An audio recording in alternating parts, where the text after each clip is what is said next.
के चलते अभी तक ड्राइवरी पेशेंट घर में रखा हुआ है। कोई नजर नहीं आता है, करे तो करे क्या उसके साथ।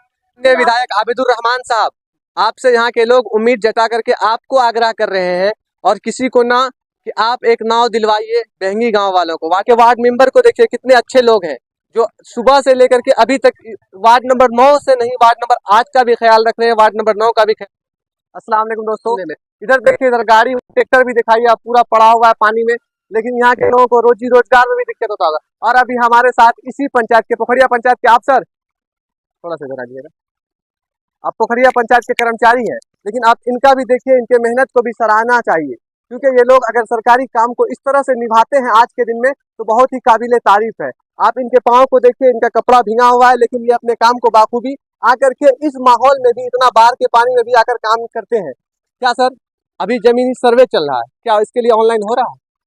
नहीं, अभी तो सुनेंगे कुछ दिन के लिए, अभी आवेदन के लिए कुछ टाइम दिया गया लोगों को।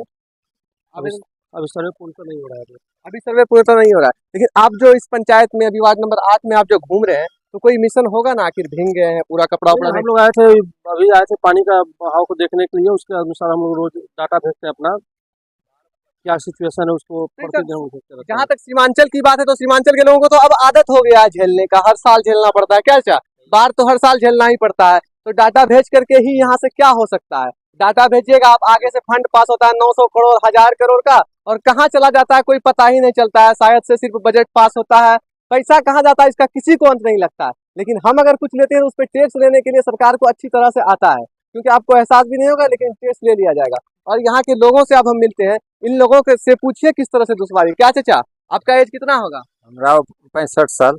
65 साल। क्या इस सड़क बढ़िया से बनना चाहिए कि नहीं? सड़क बढ़िया से बनना चाहिए। सड़क बढ़िया से बनना चाहिए, लेकिन सड़क पर तो पानी चलता हर है। साल बाढ़ से हम लोग तबाह रहते हैं, यातायात का कोई साधन नहीं है। अभी मेंबर साहब का, वार्ड सदस्य का तो अभी ड्राइवरी है, उसका स्थिति इतना गड़बड़ है। नाव के लिए लड़ाई सुबह से, नाव नहीं है, परेशान है। महाशय जी, ये अररिया ब्लॉक है, ये कोई दूसरा ब्लॉक नहीं है, ये जोकी नहीं है, ये अररिया ब्लॉक है और डिस्ट्रिक्ट का ब्लॉक है। फिर भी यहाँ के लोग अगर गांव के लिए परेशान होते हैं, तो आप समझ जाइए किस तरह से सीमांचल के लोग जिंदगी बसर कर रहे हैं। हालात देखिए, अभी डिलीवरी पेशेंट है और उसको ले जाने के लिए एक नाव भी नहीं है यहाँ पर, और सड़क का तो हालत आप पूछिए मत, यहाँ से इससे आके गाड़ी भी नहीं जा सकता है। आप उधर भी देखिएगा, पूरा पानी पानी है, और यहाँ पर शायद थोड़ा दूर में बकरा नदी है। क्या बकरा बगल में ही है? तो वहाँ से कटान भी है ना? कटान पूरा 8-9 नंबर जो है ना, ये तो बहंगी जो है ये एंड में है। बहंगी जो जितना 2 वाट है उधर है, जो कि पूरे पानी के बहाव में है। ना तो रूट है, ना रास्ता है, ना कुछ, ना नाव का साधन है, कुछ भी नहीं है। क्या लगता है, आप लोग जिस तरह से, हम लोग न्यू जनरेशन हुए, आप लोग पुराने पीढ़ी हुए, तो क्या आप लोगों ने कभी बदलाव के लिए वोट किया या किसी को सपोर्ट किया? नहीं, बदलाव के लिए तो वोट किए, लेकिन नेता लोग सुने तब न। नेता लोग कैसे सुनेगा, जब चुनाव का टाइम आता है उस वक्त धर्म जात के नाम पर वोट बांटा जाता है, और उसी का हालत है कि आज भी सीमांचल जस का तस है। अगर आप सही लोगों को चुनते, सही तरीके से चुनते, तो शायद आज ये हालत नहीं होता सीमांचल का, क्योंकि हमारे देश को आजाद हुए 76 साल हो चुका है, और 76 साल में एक बाढ़ से मुक्ति सीमांचल नहीं पा सकता है। तो आपको क्या लगता है, इस तरह से हम लोग जिस तरह से अभी चल रहे हैं, क्या इस तरह से चलेंगे तो हम लोगों को नहीं, इस तरह से चलेंगे तो नहीं निभा पाएंगे ना, नहीं निभा पाएंगे? नहीं क्योंकि निभा आप लोग झेले और हम लोग अब न्यू जनरेशन है, तो हम लोग से झेला नहीं जा सकता है, क्योंकि उस तरह का हम लोगों का खान पान भी नहीं है, रहन सहन भी नहीं है। चचा लोग तो शायद अभी देखते हैं रोड का हालत देखिए किस तरह से इसमें भ्रष्टाचार किया जाता है। रोड पर पहले पानी बहता है, उसके बाद रोड कटना शुरू हो जाता है। रोड मेन रोड है जाने आने का, यही एक तो मेन। ये मुख्य मार्ग है बहंगी गांव को जोड़ने वाला, और मुख्य मार्ग का ये हाल है, तो आप समझ सकते हैं गांव के लोग किस तरह से चलते होंगे। हमें भी आने में बहुत कठिनाई हुई, अनेकों जगह सड़कों पर पानी देखे, लेकिन फिर भी हिम्मत किए कि नहीं जाना है, तो हमने चल दिया और आए। तो यहाँ का माहौल, इससे आगे जाने के लिए हमें नहीं लगता है कि हमारे लिए संभव नहीं जा पाइएगा ना। जैसे इधर जो अभी है, कम से कम हजारों घर की बस्ती है, जो कि ये रूट तो यहीं तक पक्की है, बाकी उधर जो है हजारों घर ऐसे विलीन है, नदी में विलीन है, रास्ता घाट से वंचित है, पूरे परेशानी। यहाँ का जो मुखिया है कौन है? मुखिया हसीबुर रहमान है। हम वार्ड सदस्य हुए Manoj Kumar Singh, ward number 9। Ward number 9 के आप वार्ड सदस्य भी है। आप लोगों को क्या काम करने के लिए फंडिंग नहीं किया जा रहा है? फंडिंग नहीं दिया जा रहा है, हम लोग परेशान है। जब से 2021 में चुनाव जीते हैं, अब तक एक भी फंडिंग नहीं मिला है मुखिया जी से। मुखिया जी जो भी किए हैं अपने अगल बगल ही किए हैं, और किस हम लोगों का वार्ड में अभी तक एक भी फंडिंग नहीं किया गया। पोखरिया पंचायत के मुखिया जी, थोड़ा आप ध्यान दीजिए इन गांव वालों पर। ये भी इंसान है, ये कोई जानवर नहीं है, ये भी इंसान है। अगर आप अपने क्षेत्र में विकास कर सकते हैं तो ये भी आपका क्षेत्र है। आप अगर चुनाव जीतते हैं तो हर किसी के मुखिया होते हैं पूरे पंचायत के, लेकिन इस वार्ड के लोग आज देखिए, इस चचा को देखिए, इनका हालत देखिएगा। तो इधर आइए चचा, इधर आइए। कमर भर पानी में ये हेल कर आए हैं, इतना पानी था। देखिए यहाँ तक ये भींग करके। एज क्या होगा चचा, एज? रामचंद्र चौधरी।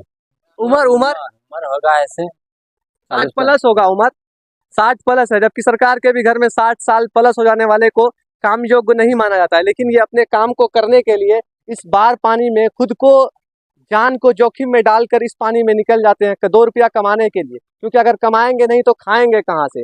यहाँ कोई व्यवस्था नहीं है। ये सीमांचल है महाशय जी, बार बार हम सीमांचल को रखते हैं, लेकिन सीमांचल की बदहाली कोई दूर नहीं करता है। घर भी कटा, कार भी कट गया आगे। हाँ, वो टोल उजड़ने वाले हैं। बताइए, बकरा नदी का कटान इतना तेज है कि एक बस्ती उजड़ने वाला है, और यहाँ पर बस्ती उजड़ने वाला है तो किसी को चैन का नींद कैसे सोया जाएगा? और यहाँ कोई आने वाला भी नहीं है। कोई अभी तक कोई भी मदद मिला है? नहीं मिला है। मदद वगैरह भी कुछ भी नहीं मिलता है। महिलाओं का हालत देखिएगा तो आप खुद कहिएगा। थोड़ा सा उधर कैमरा कर दीजिए चाची की तरफ, उनकी हालत को देखिए।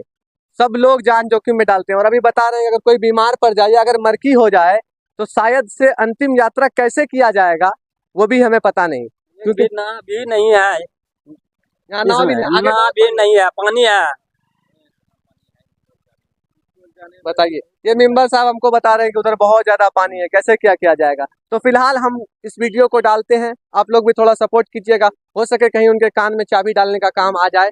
और यहाँ के ये ग्रामीण लोग हैं, ये लोग यहीं के मूल निवासी हैं, और वार्ड नंबर 9 है ना, वार्ड नंबर 9 में कटान बहुत तेज है। बकरा नदी के बहाव से बहुत तेज कटान है। वहाँ लगभग 10-20 घर कट चुका है, इन लोगों ने बताया है, और अभी भी घर कट रहा है, लेकिन वहाँ जाने का कोई रास्ता नहीं है। इसके कारण हम वहाँ नहीं जा सकते हैं। तो यहीं पर इन लोगों से हम बात करने का कोशिश करते हैं।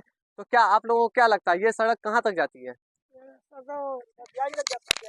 दियारी होके मदनपुर, ये दियारी तक जाती है? दियारी होके मदनपुर तक जाती है ये रोड। दियारी होके मदनपुर तक जाती है। तो ये सड़क अगर यहाँ टूट जाता है या कट जाता है, बकरा नदी है, थोड़ा समझ जाइए, तो ये बकरा नदी है, अगर ये काटता है तो ये सड़क कट जाएगा, तो फिर आप लोगों को रास्ता? कोई रास्ता नहीं, कोई रास्ता नहीं, यही एक रास्ता है, बाकी और रास्ता यही है। और कोई रास्ता नहीं है। और नदी का जिस तरह से कटान बताया जा रहा है, अगर नदी काटता है तो फिर आप लोगों के पास कोई सुविधा? कोई सुविधा नहीं, कोई सुविधा नहीं, कुछ भी नहीं। अब तक कोई सुविधा नहीं मिला है। ऐसे ऐसे मतलब तुर के जाइए, चाहे मतलब किसी तरह आप लोग। हाँ, नाव है?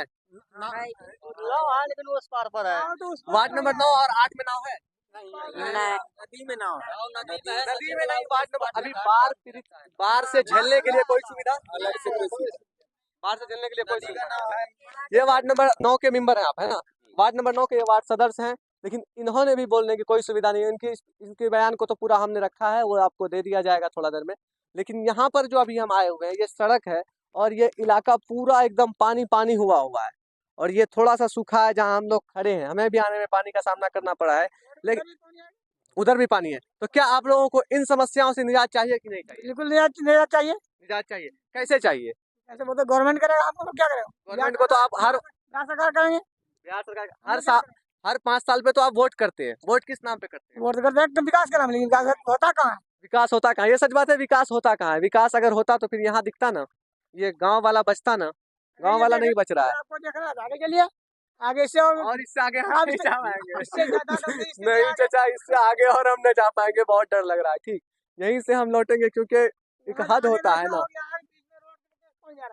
लगभग 10 फीट नीचे होल हो गया रोड पूरा आर पार, वहाँ पे अब टूटने तो वाला ये है। सब समस्या को आप लोग कब उठाइएगा?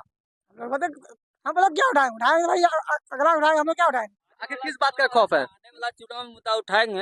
ये सरकार हम लोगों को सिर्फ चुनाव के वक्त ही अगर आप मुद्दा उठाइएगा तो आपका समस्या हल नहीं होगा, क्योंकि उस वक्त एक नेताजी का इंटरव्यू है, लोग बोलते हैं कि हमारे गांव में नाव नहीं है। ठीक, नाव के बाद बोलते हैं कि अभी नाव दिलवा देते हैं, नाव दिलवा था, उसके बाद बोलता है कि नेटवर्क नहीं है। तो तुरंत कान में फोन लगता है, लेकिन नेटवर्क है नहीं, लेकिन उसको नाव मुहैया करा दिया था। चुनाव के वक्त में नेताजी झूठ बोलते हैं, और खुले जुबान बोलते हैं, सब नेता बोलते हैं, क्योंकि उसको वोट लेना पड़ता है। और अभी तो ऐसा सियासत हो रहा है देश का कि धर्म के नाम पर चुनाव लड़ा जाता है।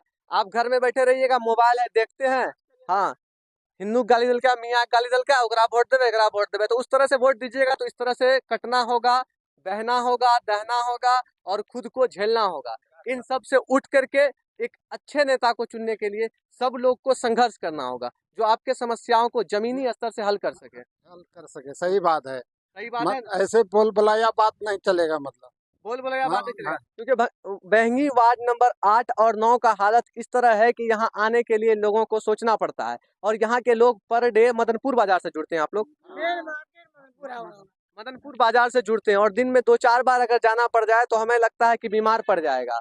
इस तरह का माहौल है यहाँ का। और सारा मेंटेनेंस मदनपुर से ही है। सारा मेंटेनेंस मदनपुर से है और मदनपुर का हालत, मदनपुर से जुड़ने के लिए इन लोगों को 3-4 बार पानी में पाँव दे करके क्या भर दिन पानी में चलना पड़ता है। और अगर पानी में चलेगा तो हमें लगता है कि बीमार पड़ जाएगा, और बीमार पड़ेगा तो फिर डॉक्टर को पैसा देने के लिए ही जाना होगा। लेकिन यहाँ अगर एक नाव हो जाए तो हमें लगता है किसी हद तक यहाँ के इस गाँव वाले को अच्छाई की तरफ ले जाया जा सकता है। फिलहाल हम यहाँ से आप लोगों को आग्रह करते हैं कि थोड़ा सा इस गाँव पे ध्यान दीजिए। पोखरिया पंचायत के मुखिया जी, आपके क्षेत्र का है ये, आपके पंचायत का है, आप इस गांव वाले का आकर के कम से कम हाल चाल जानिए। यहाँ के वार्ड मेंबर को देखिए कितने अच्छे लोग हैं, जो सुबह से लेकर के अभी तक वार्ड नंबर 9 से नहीं, वार्ड नंबर 8 का भी ख्याल रख रहे हैं, वार्ड नंबर 9 का भी ख्याल रख रहे हैं। और हम लोग भी आए तो इन्हीं से मिले हैं, इन्हीं से बातचीत हुआ है, बाकी ना किसी का कोई भी यहाँ पर हाल चाल जानने वाला नहीं है। फिलहाल हम विदा लेते हैं। आप लोग सब माननीय एमएलए साहब से आग्रह है, थोड़ा हमारा 8 नंबर 9 और 8 का एक नाव का मुहैया करा दे तो बहुत बहुत शुक्रगुजार है। यही हमारा कहना है। माननीय विधायक आबिदुर रहमान साहब, आपसे यहाँ के लोग उम्मीद जता करके आपको आग्रह कर रहे हैं, और किसी को ना, कि आप एक नाव दिलवाइए बहंगी गांव वालों को, वार्ड नंबर 9 और 8 वालों को। ठीक, तो विधायक जी थोड़ा सा आप कृपा कीजिए इन लोगों पर और एक नाव दिलवा दीजिए। हाँ, ब्लॉक में है, लेकिन हम अभी बोले ना कि फंड तो पास होता है 900 करोड़। विधायक जी अलाउ करेंगे तो आ ही जाएंगे।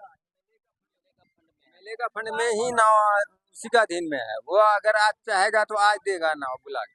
तो विधायक जी, आपको यहाँ से हम भी आग्रह करते हैं, ये लोगों को मालूम है कि विधायक के फंड में आप लोग इनको नाव दीजिए। नाव दीजिएगा तो ये लोगों का जीवन यापन अच्छा से हो पाएगा। और अभी हमें बताया गया कि एक लेडीज है जो डिलीवरी पेशेंट है, लेकिन उनके पास भी कोई सुविधा नहीं है, वो बेचारा सब भी परेशान हो रहा है। उन बेचारी के लिए भी कुछ थोड़ा सा मुहैया करवा। नाव के चलते अभी तक ड्राइवरी पेशेंट घर में रखा हुआ है, कोई नजर नहीं आता है, करे तो करे क्या उसके साथ, किस तरह से घर से उठा के लाए। सोचिए, ये दर्द है इन गाँव वालों का, इस दर्द को कैसे झेला जा सकता है। हम यहीं तक हैं, यहीं पर से विदा लेते हैं। आप लोग थोड़ा सा वीडियो को शेयर कर दीजिएगा, इस गांव वाले का भला हो सके, और आप लोग भी चाचा थोड़ा बेदार रहिएगा। ठीक।